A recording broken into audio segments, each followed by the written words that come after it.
Assalamualaikum warahmatullahi wabarakatuh. Perkenalkan, nama saya Muhammad Aldiansa. Saya sebagai moderator. Jadi, sebelum membahas materi lebih lanjut, saya akan menjelaskan tentang materi pengertian permutasi. Apa itu permutasi? Di sini saya akan menjelaskan. Permutasi adalah konsep matematika yang menjelaskan jumlah cara menyusun data dalam urutan tertentu. Oke, tentunya permutasi terbagi dalam beberapa jenis. Daripada penasaran, mending kita simak video yang akan dijelaskan oleh teman-teman saya. Di sini saya akan menjelaskan permutasi pengulangan. Permutasi pengulangan adalah permutasi di mana elemen-elemen dari himpunan dapat digunakan kembali atau diulang lebih dari satu kali, berbeda dengan permutasi biasa. Dalam permutasi pengulangan, setiap elemen tidak harus untuk setiap posisi. Oke, selanjutnya di sini kita akan membahas tentang rumus permutasi pengulangan.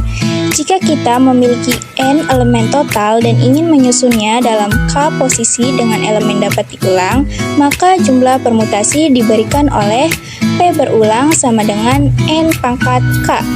Oke, selanjutnya ada contoh soal. Contoh soal permutasi berulang. Diberikan angka 1, 2, dan 3 akan disusun bilangan puluhan dari angka-angka tersebut. Berapa banyak angka yang dapat dibentuk? Nah, di sini ada n sama dengan 3 karena banyak unsur tersedianya itu ada 1, 2, dan 3. K-nya itu 2 atau banyak unsur yang disusun. Nah, di sini kita akan menjawab P berulang sama dengan 3 pangkat 2. 3 pangkat 2 itu dari mana sih? Karena dari rumusnya. Karena rumusnya itu P berulang sama dengan N pangkat K. Jadi, N-nya itu 3, K-nya itu 2. Jadi, P berulang sama dengan 3 pangkat 2 sama dengan 9 cara. Terima kasih. Di sini saya akan menjelaskan tentang permutasi tanpa pengulangan. Permutasi tanpa pengulangan elemen adalah kelompok elemen yang berbeda yang dapat dilakukan sehingga dua kelompok berbeda satu sama lain hanya dalam urutan penempatan elemen. Sifat permutasi tanpa pengulangan adalah setiap elemen hanya bisa muncul sekali dalam urutan. Rumus permutasi tanpa pengulangan. N dikali R sama dengan N faktorial dibagi N diambil R faktorial. Contoh soal, diketahui 6 angka pertama yaitu 1, 2, 3, 4, 5, 6 akan diambil 3 angka tanpa pengulangan. Berapa permutasi yang dapat dibentuk? Nah, habis itu langsung masukin 6 faktorial dibagi 6 diambil 3 faktorial. Nah, yang dihitung itu langsung yang di dalam kurung dulu. Jadi 6 faktorial dibagi 3 faktorial. Ya, hasilnya 120. Sudah seperti itu ya adik-adik. Nah, di sini saya akan menjelaskan permutasi siklis. Permutasi siklis adalah permutasi yang cara menyusunnya melingkar, sehingga banyaknya penyusun n, unsur yang berlainan dalam lingkaran. Selanjutnya kita akan membahas rumus dan contoh soal. Di sini ada rumus n p siklis sama dengan n diambil 1. Yang dimana P adalah permutasi, N banyaknya unsur, dan tanda seru adalah lambang faktorial. Di sini ada contoh soal.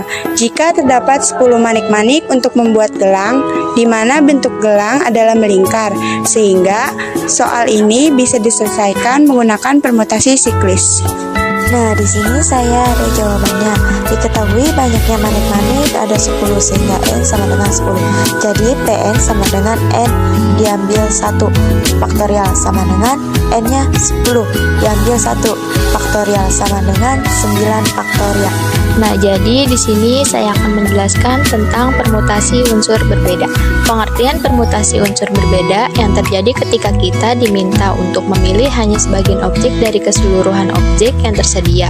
Jadi, secara sederhana, contoh dari permutasi unsur yang berbeda terjadi seperti saat Budi yang diminta memilih bola. Banyak permutasi K unsur dari N unsur yang tersedia dinotasikan NPK atau PNK. Nah, dari sini bisa didapat bahwa dirumuskan NPK sama dengan N faktorial dibagi dengan N dikurangi dengan K faktorial. Biar lebih jelas lagi, kita langsung ke contoh soalnya, yaitu hitunglah nilai dari 12P3.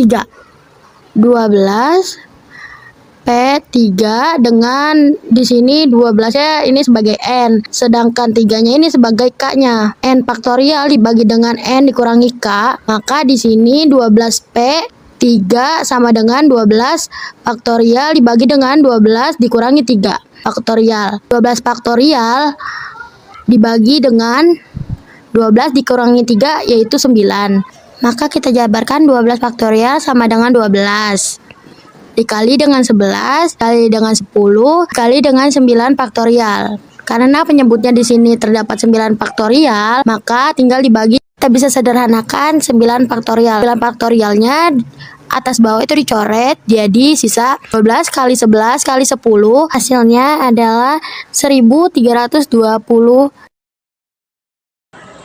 Permutasi unsur sama. Permutasi unsur sama adalah susunan objek-objek yang memiliki unsur yang sama atau identik dengan memperhatikan urutannya. Permutasi unsur sama sering digunakan untuk menentukan banyaknya susunan huruf dalam satu kata. Perbedaan permutasi dan kombinasi adalah permutasi memperhatikan urutan elemen yang dipilih, sedangkan kombinasi tidak. Berikut ini adalah contoh soal dari unsur yang sama, yaitu tentukan banyak kata yang dapat disusun dari semua huruf pada kata berjejer. Caranya adalah kita akan mengurutkan unsur-unsur yang sama pada kalimat kata berjejer, yaitu S sama dengan 3, R sama dengan 2, J sama dengan 2. Nah, untuk B-nya ini tidak disebutkan karena dia ada pada unsur pertama. Jadi, jika ditotalkan adalah N sama dengan 8. Untuk rumusnya, kita dapat menggunakan seperti pada rumus di unsur berbeda. Karena perbedaannya hanyalah bahwa kalau unsur yang sama ini kita hanya mengurutkan atau menggabungkan dengan unsur yang sama. Jadi, dapat kita tuliskan seperti 8P322 sama dengan 8 faktorial dibagi 3 faktorial dikali 2 faktorial dikali 2 faktorial. Lalu di bawahnya 8 dikali 7 dikali 6 dikali 5 dikali 4 dikali 3 faktorial per 3 faktorial 2 dikali 1 2 dikali 1. Nah, dapat kita ketahui kalau ada yang menghasilkan sama tinggal kita coret aja. Setelah itu di bawahnya ada 2 dikali 7 dikali 6 dikali 5 yang hasilnya adalah 1680 susunan. Sebelumnya saya ucapkan terima kasih, mohon maaf bila ada kesalahan. Wassalamualaikum warahmatullahi wabarakatuh.